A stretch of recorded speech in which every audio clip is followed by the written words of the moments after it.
noite, como você passou aí durante esse domingo, esse dia. Nós estamos aqui na Igreja Adventista do bairro de Bom Sucesso, em Gravataí. Eu me chamo José Flores, sou ancião desta igreja aqui e convido você, junto com os outros irmãos que estão conosco aqui atrás da câmera, para estudar a Palavra de Deus mais uma vez. E você é nosso convidado. Antes de estudarmos e abrirmos a Bíblia, quero convidar você para curvar a sua fronte e nós também aqui vamos orar. Santíssimo Deus, bondoso Pai, somos gratos, Senhor, porque temos a oportunidade mais uma vez de falarmos da Tua Palavra. Queremos, Senhor, agradecer a Ti nesse instante e aprender mais de Ti. Ser conosco, Senhor, aqui para entendermos, estudarmos, ser também com quem está nos assistindo, em nome de Jesus. Amém. Abra sua Bíblia, você que está assistindo, quem está aqui também, em 1 Reis, capítulo 19. 1 Reis 19. Abra sua Bíblia também. Em 1 Reis 19, nós temos aqui o relato de um dos profetas, o profeta Elias. Ele fez uma grande coisa num dia. E como é que foi o dia posterior? Nós sabemos que aqui, ele, no capítulo anterior, ele enfrentou 400 profetas de Baal.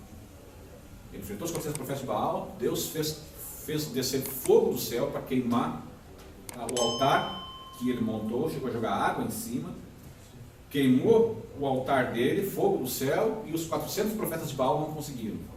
A partir dali o povo se irou-se contra os profetas de Baal, mataram os profetas de Baal, e o próprio Elias entrou no meio da matança. No outro dia aconteceu o capítulo 19. Acabe fez saber a Jezabel tudo quanto Elias havia feito e como matara os profetas à espada. Então Jezabel mandou um mensageiro até Elias e disse: façam-me os deuses como lhes aprouver, se amanhã a esta hora não fizer eu a tua vida como fizeste a cada um deles. Então ela mandou um recado para ele: olha, a rainha Jezabel mandou dizer o seguinte: os deuses podem fazer o que quiser com ela, se amanhã nesse mesmo horário ela não fizer contigo o que tu fez com os 400 profetas de Baal. Por quê? Ela vai te mandar te matar na espada. O que Elias fez? O que qualquer pessoa cheia do Espírito Santo, ou qualquer pessoa com um exemplo de Elias, ou a vida de Elias faria? Daria risada dela e diria para ela assim: não, manda vir um exército contra mim. Não. Ele fez o quê? Ele fez o improvável. 19 verso 3. Temendo, como é que é? Ele enfrentou 400 profetas de Baal no monte, mas teve medo da rainha, por causa de uma ameaça. Temendo, pois, Elias levantou-se e, para salvar a sua vida, se foi, chegando a Berseba, que pertence a Judá. Ali deixou seu moço. O seu moço aqui provavelmente era o próprio Eliseu, quando era jovem. Ali deixou Eliseu e seguiu em frente. Continuando. Verso 4. Ele mesmo, o Elias, porém, se foi ao deserto, caminho de um dia. Caminhou um dia, no deserto. E veio e se sentou debaixo de um zimbro, que é uma pequena árvore. Pediu para si a morte e disse: basta, toma agora, ó Senhor, a minha alma, pois não sou melhor do que meus pais. Nós vemos aqui duas situações de Elias. Ao invés de enfrentar a Jezabel da mesma forma que ele enfrentou os 400 profetas de Baal no dia anterior, ele preferiu fugir, temendo por sua vida. Ele buscou isolamento social e desejou a própria morte. Vamos parar e pensar, você que está assistindo também. Nos dias de hoje, 2020, se uma pessoa busca o isolamento social, não é o distanciamento social. O distanciamento social é eu ficar 1,5 metro de distância da pessoa, mas continuar conversando. O isolamento social, Elias foi para o deserto. Se ele quisesse ficar com distanciamento social perto de pessoas, ele teria ido para a cidade. Mas não, ele foi para o deserto, porque ninguém mora no deserto. E ele caminhou um dia para dentro do deserto. Então, além de ir num lugar que não tem ninguém, ele ainda entrou um dia para dentro do lugar que não tem ninguém. Então ele buscou o quê? O isolamento social. E depois, chegando lá no isolamento social, olhou para os lados, não tinha ninguém, ele orou a Deus, pediu para que Deus o matasse, porque ele não queria mais viver. O que nós entendemos hoje, 2020, com isso? Depressão. Depressão profunda. Isolamento social e desejo de morte. É depressão profunda. Elias saiu de uma alegria para uma depressão profunda em menos de 24 horas. Depressão profunda, Elias. Continuando. Verso 5. Deitou-se e dormiu, debaixo do zimbro. Eis que um anjo tocou e lhe disse: levanta e come. O que ele fez? Isolamento social, desejo de morrer, e dormiu o dia todo. O que uma pessoa depressiva faz? Exatamente a mesma coisa. Se tranca dentro de casa, tem desejos de morte e dorme o dia inteiro. E quando dorme o dia inteiro, não toma banho, não se exercita, não come, não bebe, não faz nada. Por isso que o anjo veio até ele e disse: levanta e come. Você não come faz tempo. Você está fraco e debilitado, só dorme o dia todo. Está aí pensando um monte de besteira. O anjo, e se você perceber aqui, o anjo é um anjo com A minúsculo. E quando o anjo do Senhor é com A minúsculo, então é um anjo comum, apenas um simples mensageiro celestial. Deus fez o quê? Pegou um anjo, um mensageiro celestial, e disse: olha, vai lá conversar com Elias. Vai lá conversar com ele. O anjo foi lá. O anjo foi lá e disse para ele: Elias, levanta daí. Levanta e come. Você está muito fraco. Levanta, bebe uma água, come alguma coisa. Então, aqui nós vemos, irmãos, e você que está assistindo também, qual é a primeira atitude que nós devemos ter com uma pessoa que tem depressão? A atitude do quê? É de julgamento? É de dizer, por exemplo, aqui que você é cristão, tem depressão, então, cristão que tem depressão é porque não tem Jesus no coração. Elias não tinha Jesus no coração? Cristão que tem depressão, não tem o Espírito Santo. Elias não tinha o Espírito Santo? Alguém tem coragem de dizer que Elias não tinha o Espírito Santo? Elias? Onde está Elias hoje? Alguém sabe dizer onde Elias está enterrado? Você que está assistindo aí, sabe dizer onde Elias está enterrado? Elias está no céu. Mas o dito popular evangélico hoje diz o seguinte: que cristão que tem depressão é porque não tem Jesus no coração, não tem o Espírito Santo, ou não tem Deus em sua vida, por isso tem depressão. Ora, Elias então não tinha Jesus no coração, Elias não tinha o Espírito Santo e Elias não tinha Deus em sua vida. Era isso que nós estamos vendo aqui. Elias com depressão, e uma depressão das brabas. Não é uma depressãozinha qualquer, não é uma ansiedadezinha qualquer, não, é uma depressão profunda. Ele fez isolamento social, ele desejou morrer e passou o dia inteiro dormindo. Continuando, verso 7, não, verso 6, tá? Olhou ele e viu, então ele acordou, né? O anjo falou com ele, junto à cabeceira, um pão cozido sobre pedras, em brasa, e uma botija de água. Comeu e bebeu, e aí ele levantou e saiu feliz da vida? Não, ele voltou a dormir. Percebe então aí a profundidade da depressão de Elias, o medo e a depressão. Um anjo do Senhor foi falar com ele, ele olhou, tinha pão cozido, tinha água, ele comeu, bebeu e voltou a dormir. E o texto continua. 7. Voltou segunda vez o anjo do Senhor.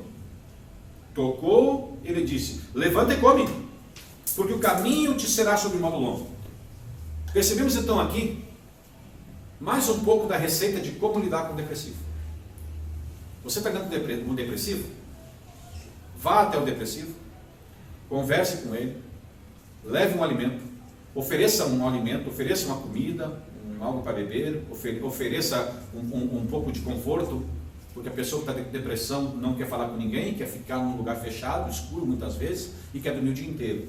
Então não vá lá para criticá-lo, julgá-lo, fazer alguma coisa. Ah, você está com depressão porque é culpa tua mesmo. Ah, está com depressão porque não tem Jesus no coração. Está com depressão porque buscou isso para ti mesmo, para você mesmo. Não, vai lá, conversa com o depressivo, oferece um alimento, limpa a casa dele, leva para tomar um banho, dá uma palavra de conforto, faça alguma coisa. E nós vemos o seguinte aqui, que o anjo não desistiu de Elias. Então nós vamos fazer o quê? Não desistir do depressivo. Não desista. O anjo do Senhor foi a primeira vez, ofereceu comida e água. Foi a segunda vez, novamente ofereceu alimento e também ofereceu conselho. Porque disse para ele assim: olha, levanta, come, porque o caminho que tu vai seguir ainda é longo. Então, quer dizer, é como se eu fosse na casa de um depressivo, lá, abrisse o quarto, abrisse uma janela para bater um sol, oferecesse uma canja, uma sopa, um sanduíche, um pão, oferecesse um chá, alguma coisa. Após isso, eu me sentaria à beirada de sua cama, conversaria com o depressivo, diria para ele que existe ainda um mundo lá fora. Olha, não entre em depressão, você tem filhos, você tem sua família, você tem gente que te ama ainda, você tem a igreja que está orando por você. Saia dessa cama, o caminho que deve seguir ainda é longo. Imaginemos o anjo indo pela segunda vez à caverna onde Elias estava, sentado ao lado de Elias numa pedra e dando conselhos para Elias. Elias, levanta daí, você não pode ficar desse jeito aí, tem muito a ser feito, tem que ir para uma outra cidade lá, o caminho é longo, levanta. Está dando para Elias o quê? Um propósito de vida. Porque o depressivo, ele pensa o quê? Não há razões mais para viver. Eu não tenho mais motivos para viver. Então o anjo está dizendo para ele: Elias, levanta, come, porque o caminho é muito longo. O anjo está dando para Elias um motivo para viver. E você deve fazer a mesma coisa. Vá até o depressivo, a pessoa com depressão, e mostre para ele motivos para continuar vivendo. É o que o anjo está fazendo. A Bíblia está nos dando aqui a receita de como lidar com uma pessoa com depressão. Mas não parou por aí. Continuando. Verso 9. Vamos para o verso 8. Levantou-se então, Então ele aceitou o conselho do anjo. Levantou-se, pois, comeu, bebeu, e com a força daquela comida, caminhou 40 dias e 40 noites, até Horebe, que é chamado o monte de Deus. É isso aí. Então ele ouviu o aconselhador e foi. Mas depressão é uma doença instalada. Depressão é uma doença psicossomática que, uma vez instalada, é como se fosse quase como uma diabetes ou como uma pressão alta. Uma vez instalada, dificilmente você consegue se livrar. Você vai passar o resto da vida tomando medicamentos psicossomáticos para poder tratar essa depressão. Temos exemplos da Igreja Adventista. O pastor Leandro Quadros, ele mesmo diz que toma medicamentos para depressão. O professor Rodrigo Silva, ele mesmo diz que toma medicamentos para depressão. São tantos. O pastor Hamilton Menezes, ele mesmo conta que ele toma medicamentos para a depressão. Agora, quando a gente vê esses homens na TV e na internet falando, a gente não acredita. Como pode esses homens terem depressão? Mas tem. Uma vez instalado, você vai carregar isso para o resto da vida. Pode ter altos e baixos, mas isso vai te acompanhar para sempre. Por isso é necessário ter o quê? Um acompanhamento médico, profissional e também familiar. É por isso que o próximo verso mostra isso. 9. Depois de caminhar 40 dias, 40 noites, passar aquele momento, ali entrou numa caverna, onde passou a noite. E eis que veio a palavra do Senhor, ele disse: que fazes aqui, Elias? A palavra do Senhor, eis que veio a palavra do Senhor. Vocês perceberam que agora não é mais o anjo. Na primeira visita foi o anjo. Na segunda visita foi o anjo. Então Elias levantou, teve um momento de reação da sua depressão, caminhou 40 dias, foi até onde ele deveria ir, mas quando chegou lá, deitou para dormir, passou a noite e caiu de novo na depressão. Então, a terceira vez, Cristo disse o quê? Não, anjo, não preciso mais ir, deixa para mim agora. Quando a Bíblia diz que veio a palavra do Senhor, quer dizer o seguinte, que Deus falou com ele. Eu fico imaginando Elias dentro daquela caverna, deitado num divã, feito de pedras, e Jesus ao lado dele, sentado numa outra pedra, como se fosse um psiquiatra, um psicólogo, conversando com Elias. E aí Jesus disse para o anjo: não, deixa para mim que dessa vez eu vou conversar com ele.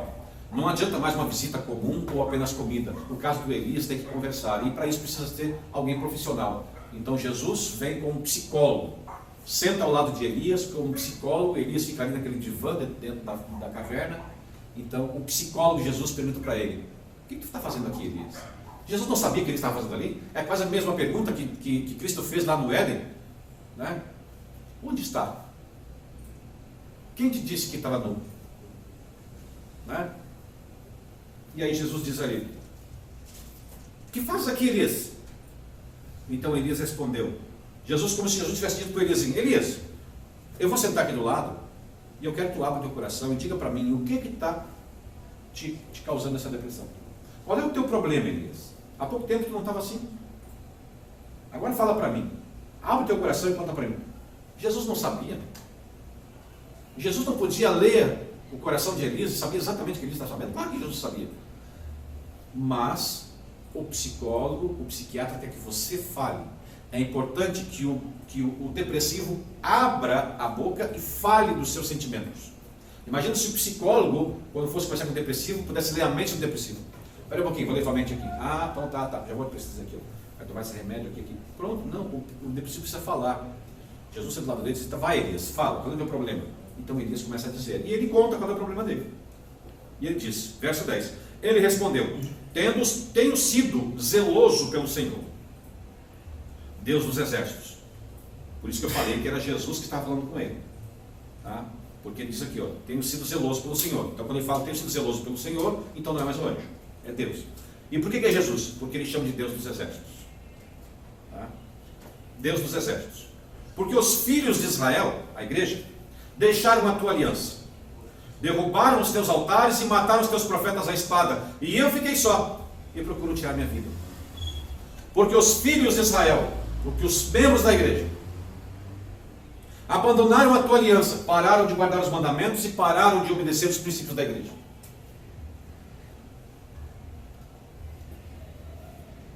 Derrubaram os teus altares. Quando derruba os teus altares, quer dizer o seguinte, que a igreja já não faz mais cultos em louvor a Deus, mas culto em louvor a si mesmos.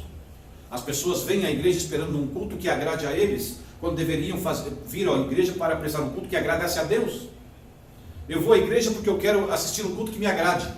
Eu quero ir na igreja que seja limpa, iluminada, com ar-condicionado, com bancos confortáveis, um telão bonito. Eu quero ir numa igreja onde eu tenho um bom estacionamento, que tenha pessoas felizes e bonitas na porta, cheirosas, que o pregador seja um ótimo pregador, talvez um pastor de renome, e eu quero ir na igreja que um cantor seja um bom cantor, um quarteto, e eu quero sair de lá muito bem recebido, em um lugar muito bem agradável. Eu quero ir na igreja que me agrade. Mas eu não quero ir numa igreja na qual eu não seria agradado, mas eu terei que agradar a Deus. Por isso que ele diz aqui, derrubaram os seus altares, abandonaram os teus preceitos, abandonaram a tua aliança, não guardam mais os teus preceitos, os teus princípios e os teus mandamentos, e prestam culto que agradam a si mesmos e não agradam a ti, porque derrubaram os teus altares. Era isso que trazia a depressão a Elias. Eles se sentiam fracassados. Elias, como líder da igreja, se sentia um fracassado, porque ele trabalhava tanto, era tão zeloso pelo evangelho do Senhor, mas a igreja estava trabalhando, parece que o contrário de tudo que ele fazia, e ele se sentia um homem fracassado, um líder fracassado. Então ele entrava em depressão, ele entrava em tristeza. Quantos e quantos líderes, pastores, presbíteros, bispos, anciãos de igrejas, tanto adventistas como de outras, na frente da igreja aqui dos irmãos, parecem pessoas felizes e prósperas, mas lá na sua casa são pessoas que estão tristes com o andamento da igreja, estão tristes com a conduta das famílias, a conduta de pessoas dentro da igreja, e eles se sentem como? Se sentem líderes fracassados. Esses mesmos líderes amanhã vão ser aqueles que a igreja vai ter que visitá-los para trazer de volta para a igreja. Talvez esses mesmos líderes, por causa dessa tristeza que causa vergonha, eles vão abandonar a fé porque se sentiram fracassados e amanhã terão que ser trazidos de volta para a igreja. A igreja precisa responder à altura do trabalho dos seus líderes, dos seus pastores. Temos líderes e pastores corruptos, desonestos? Temos. Temos líderes e pastores honestos e sinceros? Temos. A questão é, temos que aprender a separar. Eu não posso sair da igreja apenas porque alguém me decepcionou, porque o irmão me decepcionou, porque o pastor me decepcionou, porque o ancião me decepcionou, porque não fui bem cumprimentado na porta, porque não olharam para mim, porque o pregador falou uma coisa que me ofendeu, ou porque eu não fui escolhido por um cargo que eu queria. Não. Você deve abandonar a fé apenas quando Cristo te decepcionar. Quando Jesus te causar decepção, aí você sai da igreja. Até hoje, em 26 anos atrás deste púlpito aqui, eu nunca vi uma pessoa que foi decepcionada por Cristo. Então não entendo por que sair da igreja. essa situação trazia tristeza, desabafo e depressão para Elias. E um grande líder estava sendo perdido. Um grande homem estava sendo perdido aqui. E ele continua então. Então, aqui no verso 11, o grande psicólogo, psiquiatra Jesus diz para ele: sai e põe-te neste monte perante o Senhor. O que Jesus falou para ele? É como se ele tivesse dito assim: olha, Senhor, eu sou um zeloso, sou um bom líder, parece que a igreja não me responde, a impressão que eu tenho parece que não está. A impressão que eu tenho parece que a igreja não, você não está na igreja, o Espírito Santo não está na igreja. A impressão que eu tenho é que tudo não está lá, que Deus não está na igreja, porque eu trabalho tanto, sou tão zeloso pelo teu evangelho, mas a resposta não vem. Então teu Espírito não está lá, Senhor. Então Jesus espera o quê? Está enganado, Elias. Você está enganado. Levanta dessa tua cadeira, vai lá na porta da caverna que eu quero te mostrar uma coisa. Então ele vai. Verso 11. Disse então, né? Sai e põe-te neste monte perante o Senhor. Então ele para na porta da caverna. Eis que passava o Senhor e um grande e forte vento fendia os montes e despedaçava as penhas diante do Senhor. Porém o Senhor não estava no vento. Viram? Ele para na frente da porta da caverna. Passa um vento enorme, um vento tão grande naquelas pedras que chega a desmoronar pedras. E aí pensamos o seguinte: você está na porta de uma caverna e passa um vendaval que chega a despedaçar os penhascos. É silencioso ou é barulhento? É barulhento. Mas a Bíblia diz que naquele barulho Deus não estava. E aí continua ali. Porém o Senhor não estava no vento, né? No meio do 11. Depois do vento, um terremoto. Mas o Senhor não estava no terremoto. Ora, um terremoto é silencioso ou é barulhento? É barulhento. Mas a Bíblia diz que mesmo no barulho do terremoto, Deus não estava. O Espírito do Senhor não estava nem no vendaval, nem no terremoto, que são barulhentos. E aí continua, verso 12. Depois do terremoto, um fogo, mas o Senhor não estava no fogo. Ora, passa um vento, derruba as pedras, barulho. Vem um terremoto, derruba mais um pouco, barulho. Passa um fogo queimando tudo, destruindo tudo, barulho. E o Senhor não estava. Mas o texto, o finalzinho do verso 12 diz o seguinte, ali: depois do fogo, um ciclo tranquilo e suave. O ciclo quer dizer o quê? Um tempo tranquilo e suave. Como é que é um tempo tranquilo e suave? É barulhento? Não, é silencioso. E olha o que diz o texto aqui: ouvindo Elias, depois do fogo, um ciclo tranquilo e suave, o silêncio. Ouvindo Elias, envolveu seu rosto no seu manto e saindo, pôs-se à entrada da caverna. E eis que lhe veio uma voz, disse: que faz aqui, Elias? E assim vai. Agora digo para os irmãos: aonde o Espírito do Senhor estava? No barulho ou no silêncio? O Espírito do Senhor estava no silêncio. Aí eu pergunto para nós aqui, para você que está assistindo: eu preciso fazer um culto barulhento para ter a presença de Deus? Eu preciso sapatear, caminhar como se fosse um soldado, rolar, pular, girar feito uma pombagira num terreiro de batuque? Eu preciso tocar um pandeiro num canto? Eu preciso colocar mulheres aqui com vestidos longos dançando e tendo músicas e todo mundo batendo palmo, batendo pé e todo mundo gritando aleluia, glória ao Senhor, aleluia, rachalaba canta, racharia, sei o que, canta, xalabaxaria? Eu preciso? Não, eu não preciso, porque a Bíblia diz que no barulho Deus não está. Na verdade parece que é uma zombaria de Deus, como se ele fosse surdo. No barulho Deus não está.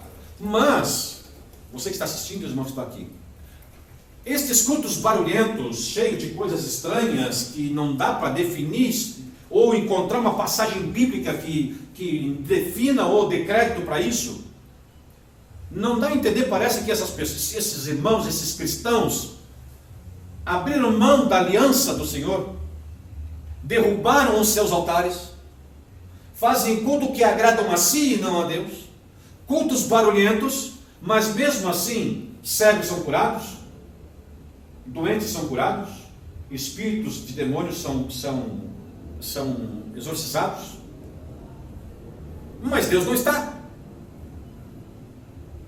Se Deus não está, mas está acontecendo milagres, então quem está fazendo os milagres? Alguém está fazendo esses milagres. Alguém está recebendo essa adoração. A quem você está adorando? Você está adorando a Deus como Ele quer ser agradado? Você e sua igreja estão abandonando a aliança do Senhor, derrubando seus altares, ou não? Deus não precisa de barulho para se manifestar. A Bíblia diz que Deus se manifesta onde? No silêncio. Ou por que você que está assistindo e os irmãos que estão aqui? Jesus queria ficar a sós com Deus. Ele foi para onde? Ele foi para o centro de Jerusalém ou ele foi para o deserto? Ele foi para o deserto, porque se Deus se manifestasse no barulho, ele tinha ido para a avenida de Jerusalém, onde tinha os mercadores, o comércio, onde tinha muito barulho, porque Deus se manifesta no barulho. Então Jesus teria ido para o centro de Jerusalém, mas não, ele foi para o deserto, onde há o quê? Silêncio. João Batista, ele vinha até a cidade para pregar o evangelho, fazia batismos, mas morava onde? No meio da cidade, onde tinha barulho e Deus aparecia? Não, no deserto. O povo de Israel morava onde? No Egito, onde tinha barulho, mas Deus levou o povo de Israel para onde? Para ser purificado? Para o centro do Cairo? Não, levou para o deserto. Então, meus irmãos, assim como a faculdade de Moisés foi o deserto, a faculdade de Jacó foi o deserto, a faculdade de Isaac foi o deserto, a faculdade do povo de Israel foi o deserto. Se você está no deserto, você está na faculdade de Deus. Se a sua vida está totalmente turbulenta, parece que tudo está desmoronando, parece que tudo está dando errado, parece que está perdendo tudo, então é por quê? É porque Deus está te levando para a faculdade dele. Deus te leva para a faculdade dele para que você possa ser purificado e voltar de lá, como Moisés voltou, como Isaac voltou, como Jacó voltou, como Abraão voltou, e voltar de lá como o povo de Israel voltou. Deus te leva para a faculdade, permite que haja uma destruição em sua vida, uma modificação em sua vida. Você vai perder tudo, vai perder emprego, amigos, vai perder dinheiro, vai perder bens, às vezes vai perder até a dignidade, muitas vezes vai perder o respeito das pessoas, mas você vai voltar de lá vitorioso. Então, você possa atender ao chamado de Deus, possa atender o chamado de Deus e entender que você não precisa fazer barulho para que Deus possa ouvir. Que nós possamos, irmãos, entender essas palavras. Se eu fui duro com alguém, peço perdão, peço desculpas. Se eu deixei você pensativo, então eu consegui. Porque qual é o bom sermão? O bom sermão é aquele que... o bom sermão, deixa eu me lembrar aqui.